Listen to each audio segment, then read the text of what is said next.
Tentukan ungkapan kuadratik dalam satu pemboleh ubah. Macam mana kita nak jawab soalan ni? Ya ataupun bukan? Okey, soalan yang pertama, kita boleh nampak dekat sini. Negatif 2y kuasa 2 tambah 5y kuasa 3 tambah y tambah 1. Jadi, yang ni kuadratik ataupun bukan? Jawapannya bukan. Sebab apa? Sebab persamaan kuadratik macam ni. Ax kuasa 2 tambah bx tambah c. Okey, ada kuasa 2. Okey, ada x kuasa 1 dan ada c, ada nilai. So kat sini kita boleh nampak ada y kuasa 3. So maksudnya dia bukan persamaan kuadratik dalam satu pemboleh ubah. So kat sini kita boleh komen kuasa tertinggi bagi y ialah 3, bukan persamaan kuadratik. Okey, soalan kedua.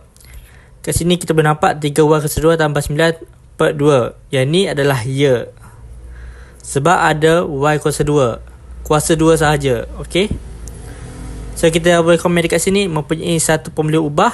Y dan kuasa tertinggi bagi y adalah 2. Okey, soalan ketiga. Kita boleh nampak dekat sini 5y kuasa 2 tolak y kuasa negatif 3 per 2. Macam lain je. Betul tak? So, anda boleh nampak dekat sini negatif 3 per 2. Kuasa negatif 3 per 2. Yang ni adalah bukan nombor bulat. Nombor bulat adalah macam ni.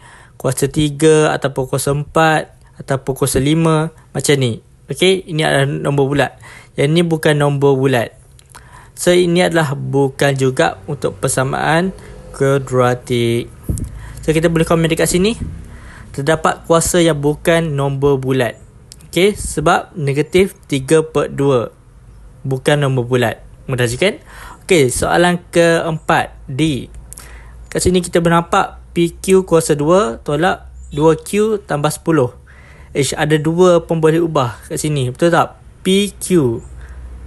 So kat sini juga bukan.